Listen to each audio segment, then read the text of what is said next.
2009-ish, 8% women on listed company boards. And there was an outcry, there was a report, and the AICD, the Institute of Company Directors, stepped in, and on the back of a couple of very high-profile directors who came out and said, men who said this is ridiculous, this has to change. And there was a concerted effort, not quotas, but pressure to actually pay attention to that, to collect data and to actually start to look more broadly. That has resulted in an increase, again, on larger listed company boards. So you're getting up towards sort of 35, 36%, might even be a bit higher than that. So that's certainly been a change. But again, if you're looking right across a whole lot of companies, you'd find that, that's not sustained. It is in the larger companies. And the interesting thing is it has tended to be a cohort of white, middle-aged women, and I'm not having a go at them, but it is very similar to the cohort of men who sit on boards and who have multiple boards. And they'll often sit on several boards, of Absolutely, course. they do. So, yeah. Gender washing. What's gender washing? Well, it's this rather sophisticated effort to say, actually, our company's pretty good at this. We've done a good job. We celebrate International Women's Day. We have cupcakes. And we acknowledge that women exist. We're very good like that. I'm exaggerating somewhat. No. But unfortunately, I know. But unfortunately, there is quite a bit of tokenism. So it'll be, this is in our DNA. Diversity is important to us. I'm sort of laughing to myself, I shouldn't, because it was quite serious, but AMP a few years ago, a very different company now, I have to say, but a few years ago promoted a man who'd been officially fined for sexual harassment in the UK. He was at AMP Capital, to be clear, and this was a company that had a lot of overt corporate slogans about diversity, and it just didn't go down well. Became a scandal, and of course he did eventually leave.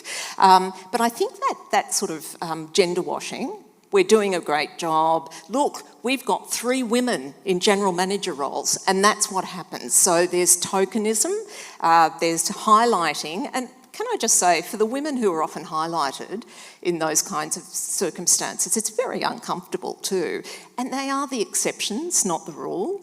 And there's just that sort of superficial, here's what we've done, we've ticked this box, we've come up okay, and we're doing well. One thing that has really stopped a bit of that in its tracks was earlier this year, when changes to the workplace gender equality legislation meant that individual organisations' gender pay gaps were published for the first time. So we always had sector information, but now the agency can actually publish. So companies' pay gaps were published. I was interested to see that you'd quoted some research, and I can't find access to it quickly, about not so much companies but ordinary Australians' impressions about the pay gap being vastly exaggerated. That's right. That's the finding? That has come up in a couple of surveys. It's not...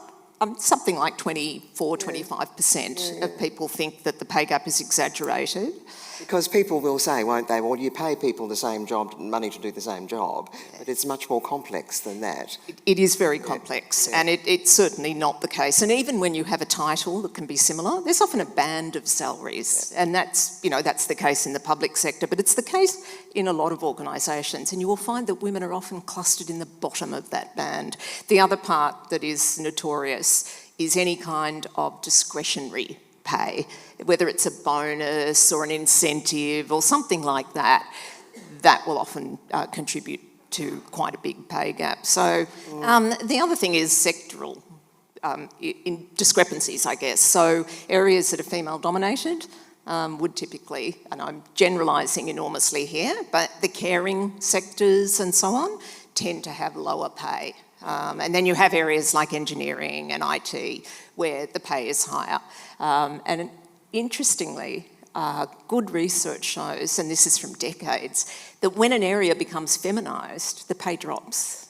And when it becomes masculinised, the pay rises. And you probably remember Hidden Figures, the movie about the early days is Silicon Valley, what became Silicon Valley. There were a lot of women employed in it because it was considered to be suitable for them. It was sort of almost secretarial to be putting in input. And gradually as that changed and the whole area became so much more powerful, pay went up and it became male dominated. While you were saying that, I was just remembering that fabulous, awfully dreadful phrase, data dogs. Do you remember that? Women who sat punching in info, data dogs. Okay, the backlash. Tell us about the backlash. Yeah, so when I mentioned earlier some of the reasons I thought we were seeing this backward slide, I mentioned COVID. One of the other areas is I think there is a lot of backlash and resistance to the idea of supporting women. What we used to call, some of us, affirmative action. So programs to support women, make sure they got the same opportunities and so on. It's always been there, but something quite interesting's been happening over the last few years, and I have to say I think the US election has brought this into perspective particularly. Earlier this year, a big piece of research came out and it looked at countries around the world, so absolutely everywhere, found there was a massive gender divide between young men and women in their 20s. Young women are becoming more progressive and young men are becoming more conservative.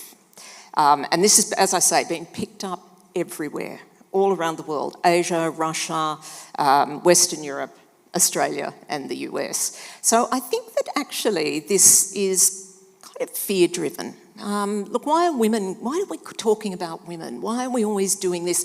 They're taking our jobs. We're losing out. It's called the zero sum.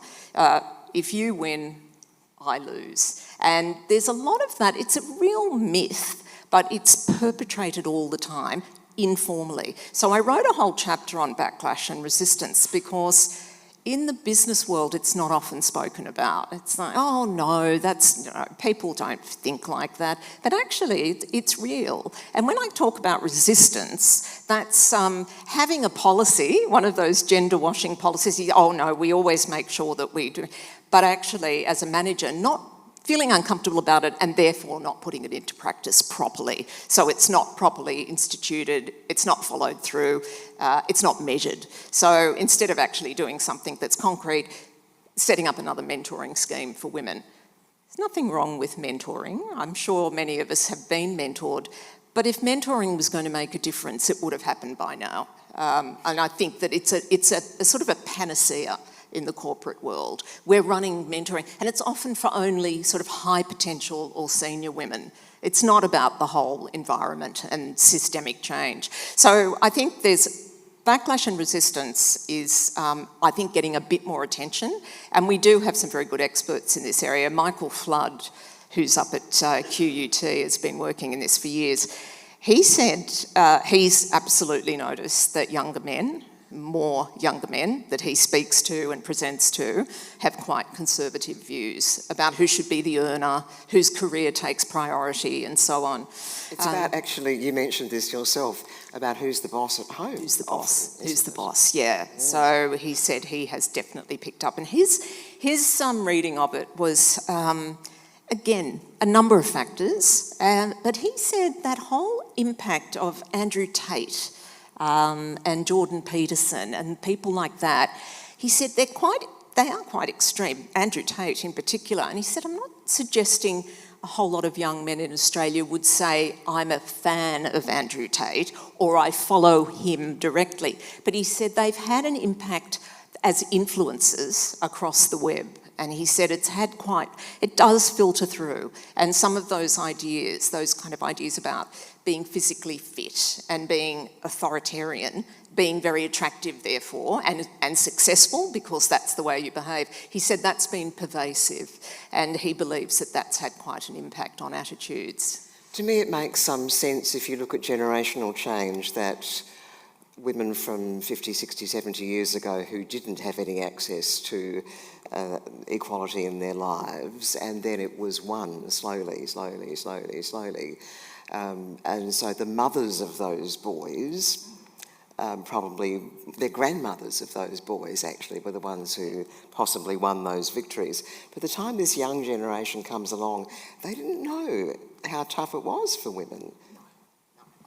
So those boys have grown up with girls getting stuff because girls didn't used to have it, and they didn't have so much. And you can sort of see that that's a fall-off, if you like, from feminism from 50, 60 years ago. I think that's right, and I think for generations that... I grew up with a mother who left school at 15, was a homemaker, and her message to me and my sister was go and get a degree and get a job because that sort of nostalgia about the stay at home, and by the way, whatever your choice is, that's absolutely valid. I'm not saying you shouldn't, but it is interesting that there was a generation or two that came after me where they were pushed, and they absolutely were. I mean, I saw that firsthand, I'm sure you did, trying to raise kids with expectations around the workplace, etc., doing a part-time job that was full-time, and so on.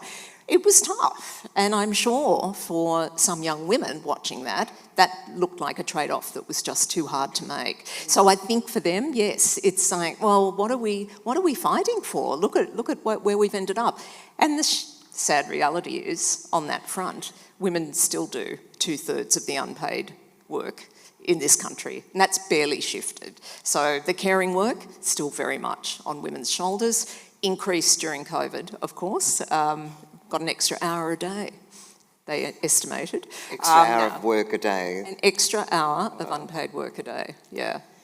You're very convinced that diversity in the workplace, be it gender equity, racial equity, equity as much as we can do, that diversity makes a better workplace, including a stronger bottom line.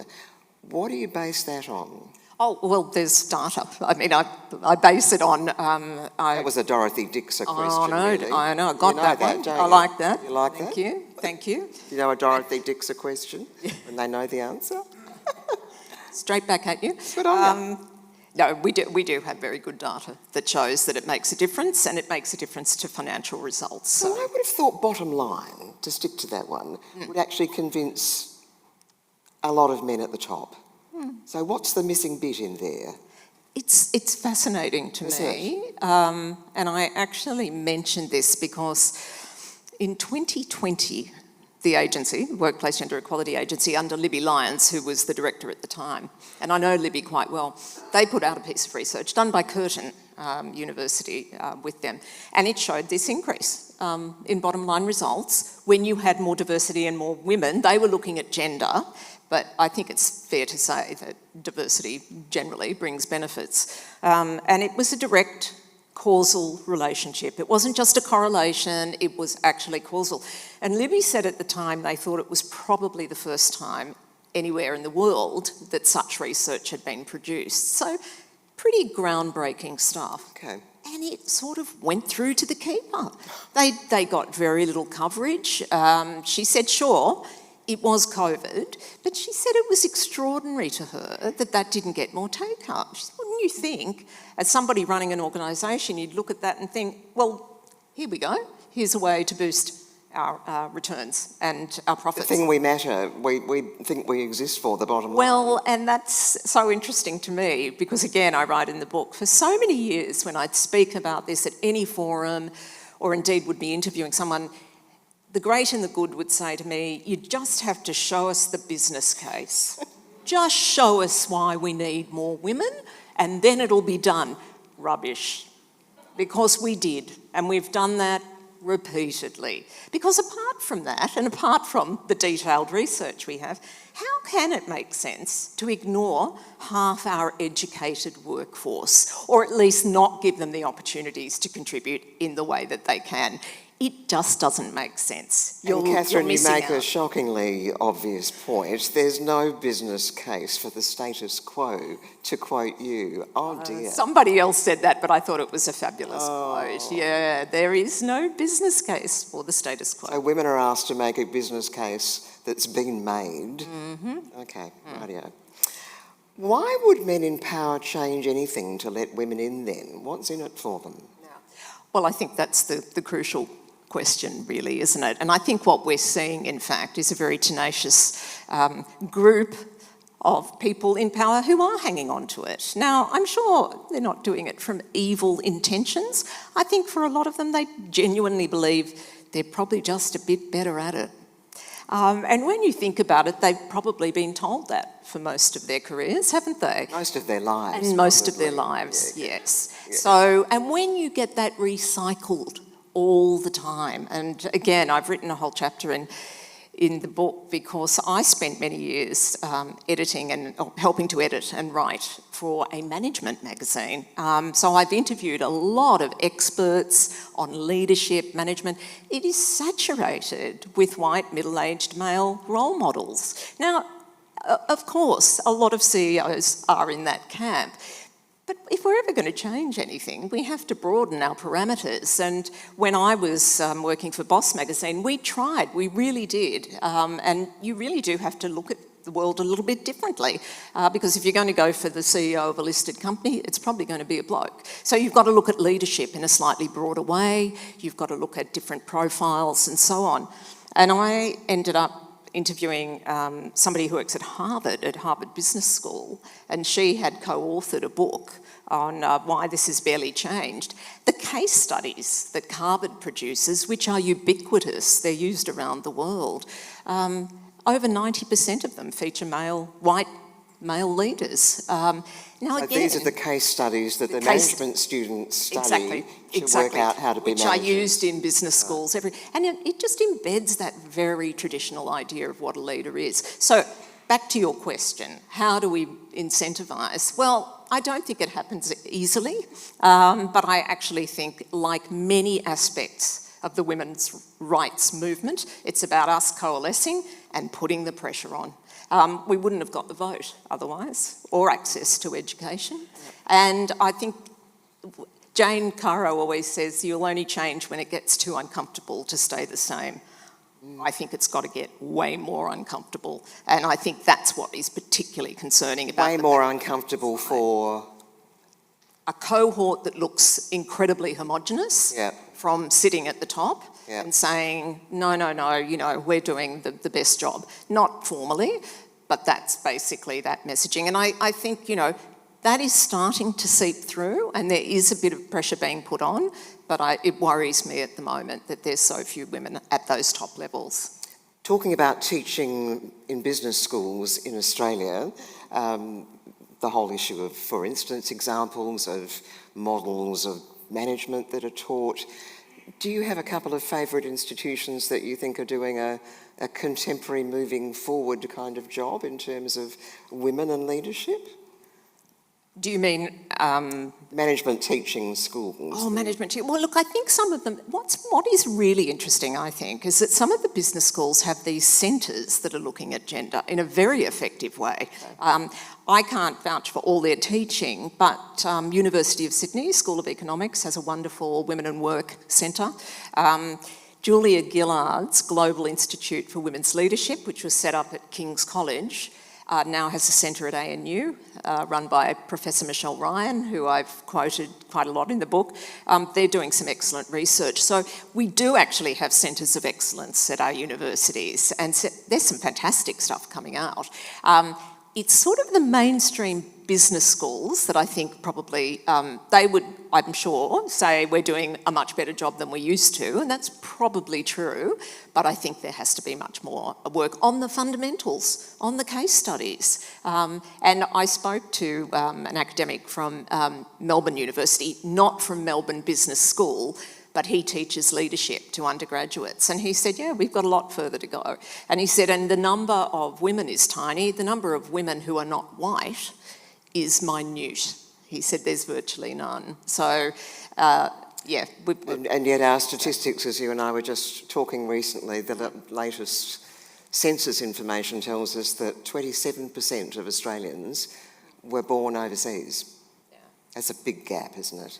It's a huge gap, and it's a glaring gap. Yeah. If you sit in the foyer of some of the big consulting firms, as I occasionally do in Sydney, the people flooding through and going up, the young people, are absolutely the most diverse bunch you would see. It's extraordinary, and then you look up at partner, and it is overwhelmingly still white men. So there's just a disconnect there. And how can that keep going? These are your bright young graduates who are coming out and joining you. Where are they going? Well, they're leaving, obviously. So that's a shocking waste. They're having babies, mate. Oh, yeah, that's it. Yeah. Talk to us about parenting leave. Yes. Again, I would have hoped that would have changed more than it has. I have to start by saying, as I was just boring you, my daughter's had a baby a few months ago, and it's made an enormous difference to have paid parental leave. She's also, because her employer also offers parental leave, so she's able to spend quite a lot of time with an income, which is just so different from my generation. I did get a few weeks, but it was, I think, 5 or 6 weeks. My husband got nothing. And I think the change there is significant, and I hope we continue to see more men taking leave as well, because I think that would make a big difference. And we're talking white-collar work mostly, of course. Well, we are. Although I believe that some of the larger employers are starting to look at it as well. It's an interesting one, again, because the business journalist, slightly jaundiced here, I think they put these things in, and again, part of the gender washing is, oh, we've got great paid parental leave, whereas actually, informally, a lot of blokes are not being really encouraged, or indeed they're feeling, oh, should I take this? Because am I going to get a bit of backlash from taking it? So it can be quite inconvenient as an employer. So you've got to decide, if you're going to offer that, you have to make sure that you make it tangible and that you don't penalise people who come back. Women have been penalised for years. You know, you come back and your progression halts, or you don't go anywhere. That's actually happening to men now. I'm hopeful that will change, but I cited some research showing that men are running into that kind of bias, which I have to say is an awful indictment on the value we assign to caring, isn't it? If we're actually saying, look, you just went off and spent a few months with your children, we don't value that, you know, and we think you're less valuable as a worker.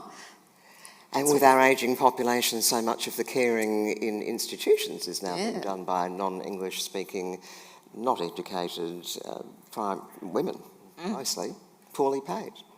Absolutely. Slight pay rise recently. Despite the recent, Yeah. Hey, here's a nice one for you. The Matildas. When the World Cup happened, it's as though everything changed for a minute. What happened? I know they were here and playing soccer, I know that, but, you know, what really happened? It was so interesting, wasn't it? Because growing up as I did in the 60s and 70s, the options for playing sport, and I'd be the first to say I'm not exactly a sporty type, and the nuns just insisted you had to play netball, which always struck me as the most ridiculous game. But anyway... Love netball. Oh, sorry. Netball's not my cup of tea. But that was kind of it. Netball, or a bit of tennis, I think, was appropriate. So it fascinates me. And it was sort of the understood idea was that women shouldn't or wouldn't or can't play anything else. And certainly the idea of women playing professional football, cricket and so on was sneered at. It was laughed at. When I was first at the Financial Review, I ran the marketing and media round, and I can remember it would come up occasionally around sponsorship. You know, would women's sport ever be, attract sponsors? And the powers that be would always say, that's ridiculous, of course not, because they wouldn't get audiences. No one would go along to watch women playing. So the Matildas and that Women's World Cup was a bit of an eye-opener. And that competition around the world, is just so vibrant. Women are still fighting for pay in those sports, so let's not be, too carried away here. But frankly, people do want to watch women playing those sports. They love watching it. And we were glued as a nation. We were glued. It was such the penalty shootout. Wasn't it amazing? And I just think that's an interesting example. When we do I would be the first to admit, there are moments where I get pretty glum. But it's that norm shifting around women's professional sport, I think, is truly an interesting example. So we can change things, actually. And that myth busted a whole lot of things about women's physicality, skill, and so on, that I think was so tangible and such a breakthrough. Will you talk to us just about a couple of, you mentioned so many outstanding women in this book and other work of yours as well. Just give us a few examples of what you call elevating decisive women. Yeah. Women who've been able to do that and taken the chance, been given it and run with it. Well, I felt in the end, there's a lot of books for women which are about role modelling. Absolutely fine. But I've always been less interested in sort of minutiae of people's careers. But I did want to hone in, because I felt that one of the things that women get told all the time, there's a whole lot of them, you know, you lack ambition, you're not good at risk-taking and so on. This is rubbish, by the way. There's nothing about your gender that prevents you from doing any of that, but it's a very handy mythology. But it all feeds into the idea that we're not particularly good at decision-making. We sort of crumble under pressure and so on. And yet there's all these terrific women that I know, some of them very high profile.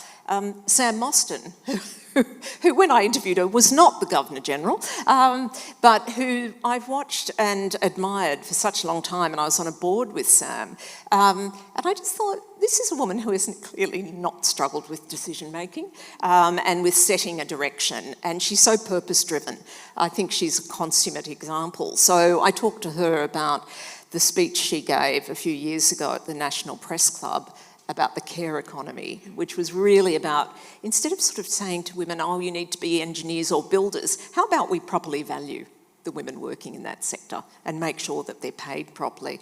And I think things like that from Sam are just, they're elevating. And then I wanted to talk to, there's a woman I've done some work with who works in Western Sydney, in a community with something like 40 different groups, racial groups. And she runs a community centre, and she is the most extraordinary decision maker and organiser. I've always looked at her and thought, you could be the PM. I mean, she's extraordinary. And I've spoken to her. She was born here, but has spent quite a bit of time in Egypt. And she just said to me, no, I've always been like this. And I think this idea that perhaps we're born with some missing DNA is just, it needs to be really confronted. And we need to understand there are some extraordinary women, and many of us are making decisions all the time. In fact, I would say caring roles hone your decision-making skills. From parenting to looking after the elderly, juggling. All the stuff that we juggle is a constant decision-making and prioritising exercise. So I spoke to some of these high flyers, Wendy McCarthy, the wonderful feminist national treasure, who started her life out as a teacher, ran family planning and then moved on to boards. She just said, look, Catherine, I didn't have a privileged upbringing, but I knew what I wanted to do. I was very careful to take counsel from people, but I wanted to know where I wanted to go and how to get there. And so I felt like it was important to talk to a range of these women, from, as I say, from extremely different backgrounds and socio-economic backgrounds as well, and just say to them, did you ever have a problem? Did you ever struggle? Well, of course, we all have ups and downs, but they all made the same point about decision-making. It was something that they had from a very early age, regardless of background, and they did know how to make a good decision, and that had been borne out in their careers. I found that really uplifting, and it was the same message from all of them, regardless. Okay, I'm going to do it. Donald Trump. As we talk about this, so much of what you talk about, and women and men who've worked in industry and in businesses trying to get women into more senior roles and more part of the culture, all of that stuff.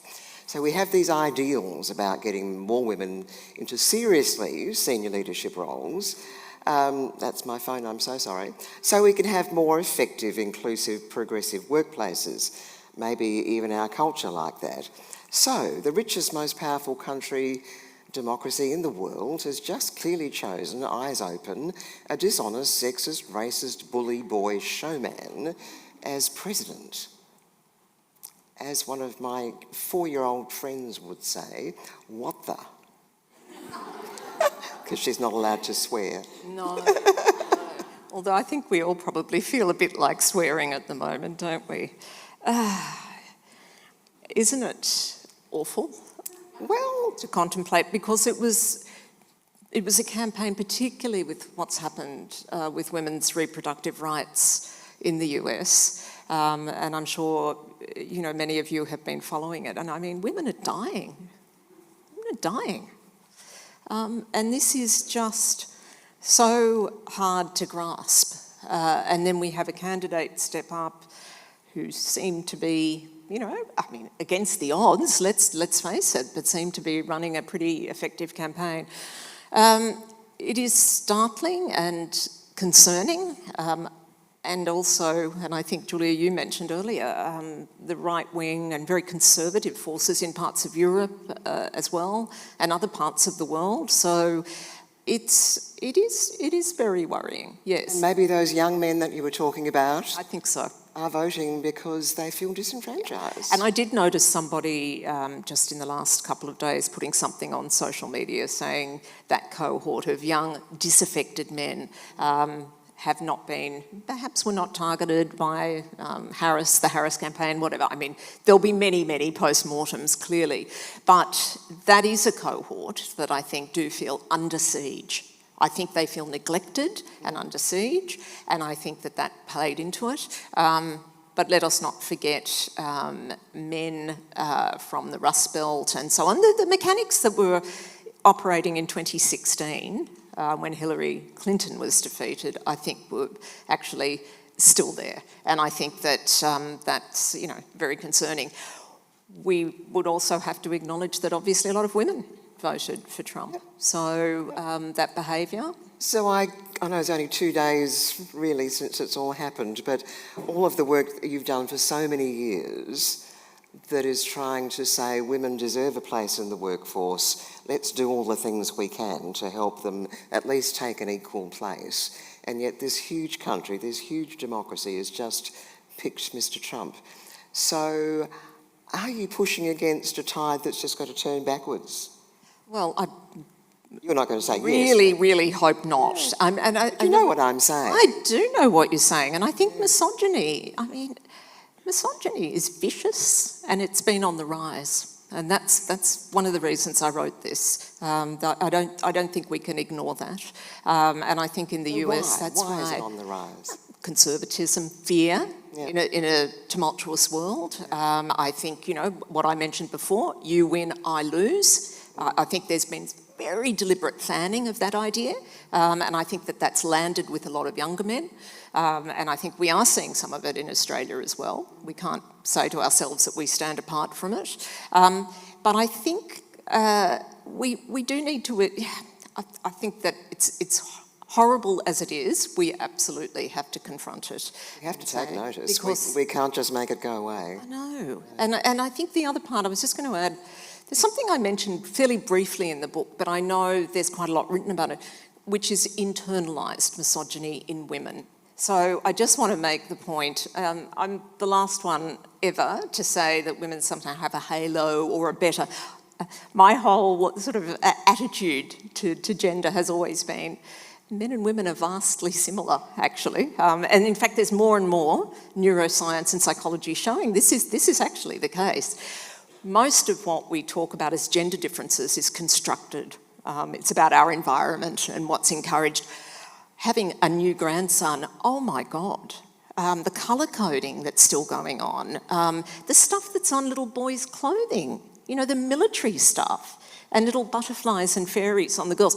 That has not shifted. So we still have a remarkably traditional idea about gender. And the reason I mentioned internalised misogyny, that was picked up in 2016. So a lot of white women did vote for Trump. And I think a lot of that was that they're reflecting back the sort of the power system that they've seen around them. They're concerned perhaps their husband was at risk of losing his job. We have very traditional, primary breadwinner models, both in the US and in Australia. And that kind of gender stereotyping at its most radical puts enormous pressure on men to be the earner. So when economies change and things get difficult and men start losing their jobs, women clearly are concerned because they've been at home doing more of the caring. It's been more difficult for them in the workforce, and the whole thing has an awful ongoing cyclical effect. Until we break down some of those rigid gender norms, we won't change that. And that's, as much as anything, what I'm also arguing for. Let's make the most of women's talent, but let's take the pressure, this very old-fashioned idea that one person's the main earner and one person does most of the caring. We can change that. That happens. We do see it. We can even do radical things, as I've outlined in the book, like job sharing. Do you remember job sharing? We used to talk about it. And certainly when you get towards those more senior jobs, just a different way of running jobs, of actually defining what a leadership job is, would make a big difference as well. Catherine, I'm going to ask you a few of the questions, which are terrific questions, which have come through from watchers, fans, and this, I have to say, was a very passionate group of questions. Here's the first one for you. Have you ever been thrown over for a position that was given to a male? And how did you get over it? Sorry. Yeah. Thrown over is rather... Thrown over. Very Jane Austen, isn't it? It's actually a little bit. I actually can't think directly, but I tell you what I did see quite frequently. It was a male peer who was doing a reasonable job, but no better than me, was advanced much more quickly. Yeah, I certainly saw that. It was almost like, especially after I had children, I just fell off the kind of the radar. I can't say that happened all the time. It depended enormously on who the editor was or who your boss is. And I don't know, but I hear this all the time. You get a leader who really wants to think about getting the best person and skills for the job and acts on it, you will find that your progress is there. At other times, it's just, you run into a dead end. And I think, in my era, once you had kids, you were, it wasn't done consciously, but you were on the mummy track. So I was very grateful that I was able to keep my job in a newsroom. I remember just feeling, I'm so lucky they've kept me, And for a long time, actually, when the kids were little, it suited me. I did a full-time job in part-time hours, which I think a lot of us did, but definitely that progression ladder I saw unpack very differently for some of my male colleagues, yeah, and they moved ahead, yeah. But I did better in the end. I'm kidding, but you know what? I've got to say that to myself, haven't I? This is a very strong question. It's quite long, but I'd like to read a lot of it to you. How do we stop men that have engaged in violence against their female partner and DVO against them to be promoted from team member to team leader and then manager? This is obviously a pretty specific example. Says the questioner, I'm witnessing this in a government department that sponsors white ribbon. This gets really complicated. Of course, violent men need to earn a living like the rest of us, but do they need to be actively promoted by the male executive leader to climb the ladder just because they're mates? Here's the real question. Could you give me tools to start thinking about how to manage this? It's been doing my head in for 4 months. The questioner is actually saying someone's been violent, is that? Yeah. They've engaged in violence against their female partner and there's a DVO against them. Oh, okay. Yeah, that is very specific, isn't it? Right. It's extraordinary. And got promoted. By yeah. You would assume in many organisations that would be taken. I don't know. I would have thought. Are we down to the issue where often women are too scared to say anything? Eh? Still, do you think? Yes, I do. I guess you go. Who do you go to? Well, exactly. Who do you go to? And are you prepared to face the backlash that you get and the penalties for speaking up or saying something? So I'm going to say she, what does she do?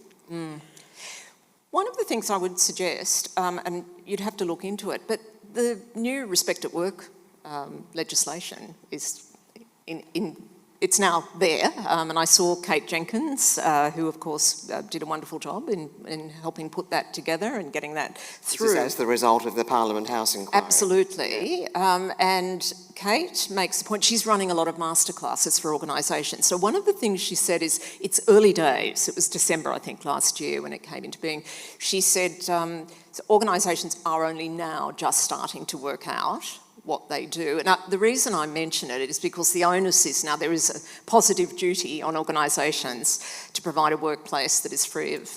legally required. Legal requirement, of sexual harassment and discrimination, by the way. So you see, this isn't directly, is it? Yes, I know. This is a woman how you saying, deal with that. It's very difficult. Yeah, it's I don't know. I would suspect, if you want to bring it up, you'd have to go to somebody. You'd have to go to the union, with the union, possibly, or with another woman, probably. Yes, I would never go on your own. No. I think that's the other thing, and I always say this to women who say, I've seen this happening, or this is happening to me. Don't go on your own, and always make sure if you ever raise something in a formal meeting that you take notes, that it's played back, that it's formally recorded. But I think it's about finding an avenue, not going on our own, and raising those concerns. Yeah. Here's another one. There are some really subtle ways in which women can feel less valued by men that they work with, and difficult to call out at the time. Here's the question: how can we help women identify the dynamics that are being played out which can support their voices? This is, who speaks the most in meetings, who interrupts, who does the sexist I joke. suspect a lot of women know only too well about those dynamics. Am I right? One of the things I think is genuinely helpful is to discuss it amongst yourselves. I'm not saying that flippantly. I think, if you've been in a meeting and you've seen that playing out, and who hasn't, talk to your female colleagues about it and work out if there is some way that you can circuit break that. In the early days of the Obama administration, one of their most senior meetings that they were having, which was male-dominated, there were 2 or 3 women, they realised that was happening to them all the time. They were spoken over, they were interrupted, etc. So they decided to gang up. And when one of them spoke, if they were interrupted, another woman would jump in and say, "Can you just let Anne finish what she was saying?" Or, "Jill brought that up earlier." So they amplified and supported each other. And it was duly noted. The behaviour started to change. Their male colleagues got the message. I think that kind of support, it might sound a bit trivial, but actually it can change dynamics. It's not. And it circuit breaks a really bad pattern. And when men do it, it's fantastic. So when a man says, "Can you let her finish?" She's just telling you. Janine just said that, didn't you, think she Janine? just said Could you that, talk about more? And didn't you just finish that really fantastic project and do something like that? That's enormously helpful. You can do it, you can start tomorrow. You had a great line, and I've forgotten it, I'm sorry, about the mumbled sexist line. What is your suggestion to that one? Where there's a sexist comment? Yes. In a slightly less larger, formal, sitting around the office. Yeah. Well, this one I attribute to Jamila Rizvi, who's a great commentator in this area, and she said if someone says something, you're sitting around, a sexist or racist comment, she said she leans forward and says, "I didn't hear that, can you repeat it?" Okay. And she's actually brilliant because she said, "What you're drawing attention to it. You're not even if they don't repeat it. Even if if they repeat it, even dumber. But if they don't, it doesn't really matter what you've said. And people around that environment are thinking, that I wasn't comfortable with that either.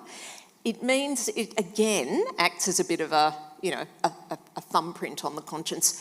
And she says it does tend to work. It's been noted, it's been clocked. You don't say that kind of stuff. You don't say it in the meeting. Do you go out and say it having drinks after work, though? That's right. Yeah, exactly. It doesn't go away, does it? Really? No, but I think it's important not to let it go as well. And I think that one of the things I bitterly regret is that over the years I probably didn't pull up some of that. And I really wish I had. So, yeah. Yeah, me too. Thank you for your insights, says the next question on advancing women into leadership roles. I'm curious to know, based on your experience, how do you think women of colour, who often face additional barriers, can navigate these spaces? There are quite a few little questions here. Do you feel the strategies and advice you've shared also address the unique challenges that women of colour may encounter? So, privileged, middle-class white woman, absolutely want to make it clear I can't tell you what that feels like, and I wouldn't in a million years. But I did talk to a lot of the people that I know, including, I've done quite a bit of work with a group called the Asian Leadership Project, and I've spoken to a lot of, at a number of those forums. I think again, it's finding strength in a cohort. I think that does start to help. I think it's such a power imbalance, though. It's so hard, and when you hear some of the anecdotes, it's pretty awful, actually. That toxic intersection of racism and sexism, and I don't think that's changed very much. Sadly, I think that's. It's pretty bad. And we only have to look again at the statistics of how many non-Caucasians sit on listed company boards. It's like 4%. That's not women, that's non-Caucasians. It's really, really poor. So we definitely have a problem.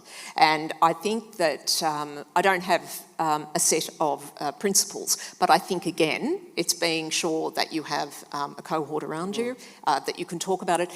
The other thing is we don't have good data on this. So we have imperfect data, but what we do have is about women. Well, that's a very broad remit.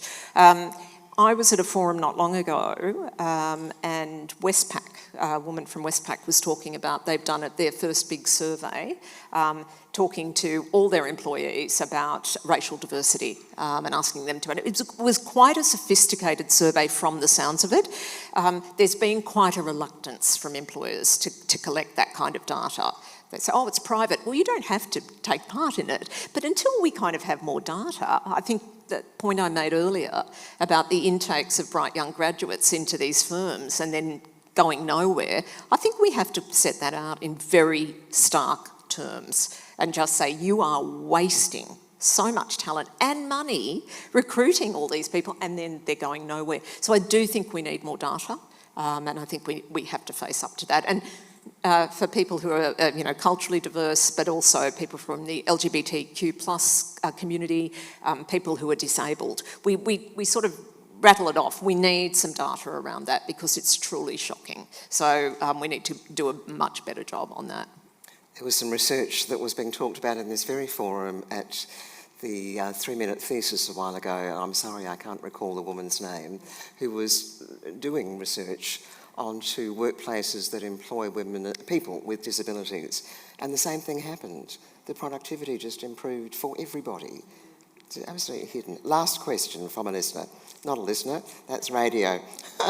Last century, feminism took off for a moment, and for a moment, it looked like things would be better. Almost a century later, everything hit a standstill, and people like Andrew Tate are making things more difficult for us. Here's the question. Do women actually have a chance? Can I just do the last little comment? Sorry. I always thought that we would enjoy equality before I died, but it seems like a dream now. Oh. I know. That's serious, I don't actually think that, and I wouldn't do this if I wasn't inherently optimistic. Absolutely, things have changed. Yep. Absolutely. I mean, quite true. Last century there was enormous progress, really substantial. It is continuing. Starting from a very low base. Absolutely. But I think about my mother's life and my life and my daughter's lives. That's a big change. It is a big change. I don't think progress, particularly in this area, has ever been smooth. The old 2 steps forward, 1 back. I think we've sort of been lulled by technology to thinking that change will just continue and it will go forward and upwards in a smooth and consistent way. Absolutely does not. And again, if you look back through the history of the women's, rights movement, it actually hasn't. Or other rights movements. Or other rights, civil rights, etc. Yeah. So I think that that's true. I think that when we talked about the Matildas, I always talk about that. I talk about same-sex marriage, things that were considered not just unimaginable, they were taboo when I was growing up. Well, that shifted. Things can change. And again, the reason I wrote this book is I feel like we've been gaslit for so long now, in recent years about women's capacity, and that idea that change has kind of stopped and it can't go any further. Not at all. And the examples that I've given in the book, which we didn't touch on, but I hope some of you will read about, there's some fantastic case studies of change. If you want to do it, it's not about innovation, it's about intention. It's about wanting things to change. I think we are going, without a doubt, through a period that is pretty bleak. But we must hang on because we can't let that win, that whole idea of who should be in charge. We're better educated than ever. We do have things like respect at work and legislative change. So it might feel, and I hope I haven't left you with this horrible sort of, bleak picture. I think that there are some really good systemic changes that have happened, but I think that old idea about who should be in power, that's the crucial one. And I think and sadly, yes, I'm adding to your to-do list, I think we have to keep challenging that. It will be us who changes that because the people in power have not enough incentive. Yep. But we can do it. And I think, the thing is, we need to do it collectively. That's how we've always got ahead. Sounds so delightfully old-fashioned. Thank you. Catherine Fox, thank you very much.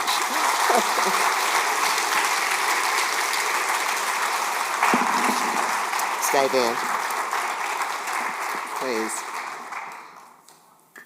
I'm just back to being Jacinta now. Thank you so much. You obviously could talk about this for 3 days non-stop. Just a reminder that tonight's presentation is going to be available to watch on the Hawke Centre website next week. Do tell your friends and colleagues who couldn't come tonight. Copies of Catherine's book, Breaking the Boss Bias, are available for purchase in the foyer. She'll be out there shortly to sign copies. Thank you very much for coming. Good night.